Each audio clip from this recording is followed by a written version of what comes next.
Bonjour à toutes et à tous et bienvenue dans GM. Avez-vous du liquide sur vous? Aujourd'hui, regardez, faites vos poches, regardez vos portefeuilles. Est-ce que vous avez des espèces de la maille sur vous? C'est possible. En tout cas, lorsque j'étais en conférence au dernier Crypto Tabou IRL, il y avait à peu près la moitié de l'audience qui avait sur lui un petit peu d'espèces, quoi, de quelques euros à une centaine d'euros environ. Pourquoi?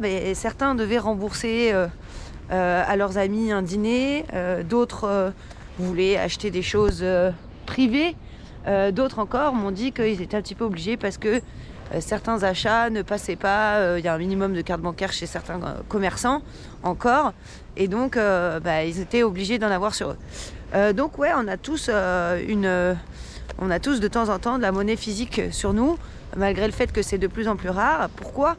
Eh bien, pour toutes ces raisons, c'est que c'est une monnaie qui est facile à utiliser. Ça prend 2 secondes de donner un billet à quelqu'un. On n'a pas besoin de se connecter à une application. On est complètement autonome. On n'a pas besoin de faire appel à une tierce personne. On n'a pas besoin d'internet. On n'a pas besoin... En fait, on a besoin de rien. Il faut juste avoir de la monnaie sur soi. Donc c'est quand même vraiment simple. Et puis c'est privé. Vous pouvez acheter des choses sans qu'on se soit lié à votre identité. Ce qui peut être pratique pour certains achats ou faire un don ou voilà, plein de raisons d'avoir de la monnaie sur soi.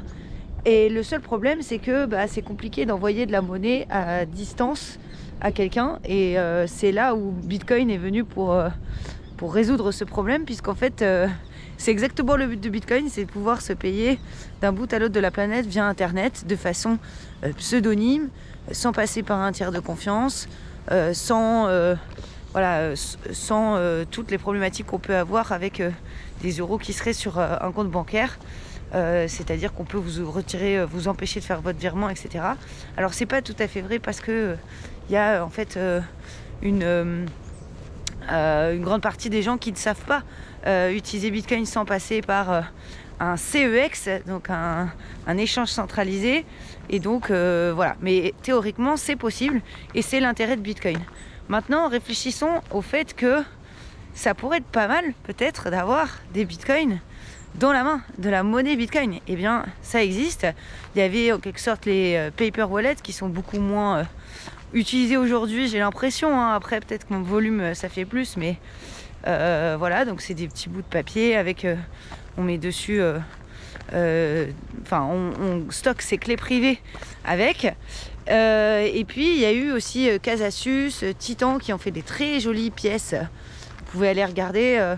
qui stockait 0,1 Bitcoin, sauf que c'est des pièces qui sont très jolies, qui coûtent très cher à fabriquer, et puis c'est des grosses valeurs stockées, et donc du coup ça n'est pas destiné à faire des échanges comme ça sur un marché.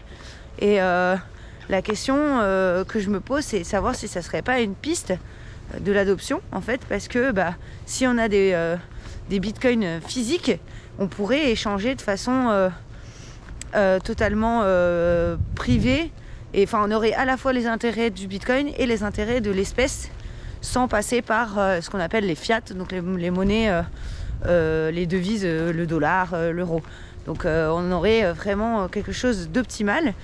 Et donc voilà, je voulais vous demander si ça vous tentait à vous, si vous pensez que c'est un levier d'adoption, sachant que je vais quand même énoncer les problématiques, en fait les défis qu'il faut relever pour que ce soit possible. Déjà, il faudrait qu'il y ait un standard. Deuxièmement, il faudrait... alors pourquoi un standard? Parce que, autre raison, il y a un problème de contrefaçon. Il faut être sûr que ce soit pas n'importe quoi. Ensuite, il faut que l'entreprise qui édite ces billets, elle se protège, parce que les États vont pas être contents. La SEC est immédiatement tombée sur Casasus et Titan, et aujourd'hui ce sont des monnaies qui peuvent pas être recréées. Il y a d'autres projets, mais comme OpenDime de CoinKite, mais c'est pas encore facile de faire de la monnaie physique Bitcoin. Et donc on est tout de suite soumis, tout de suite regardé par les institutions financières. Ça paraît un peu compliqué. Et puis il y a aussi tout simplement cette entreprise, voilà, qui crée les cryptos. Il faut qu'on ait confiance en elle, il faut que on ait toutes les informations nécessaires, même sur leur business model, pour pouvoir l'utiliser et avoir confiance. Donc voilà, je voulais poser ce petit sujet et puis je vous invite en commentaire à me donner votre avis. Moi, j'adorerais acheter des choses avec des pièces Bitcoin ou des billets Bitcoin ou des clés Bitcoin, ce que vous voulez, quelle que soit la forme. Et c'est un sujet sur lequel je reviendrai, notamment sur à propos de comment échanger Bitcoin via d'autres réseaux que Internet. Je pense que je ferai une vidéo là-dessus. En attendant, je vous souhaite une très bonne semaine et je vous invite à regarder la vidéo de la semaine dernière qui parle des scams, encore une fois. Mais vu l'état du marché, vu ce qui s'est passé cette semaine, je pense que ça fait pas mal de continuer de se renseigner sur tous ces sujets. Donc voilà, bonne semaine à vous tous. Ciao.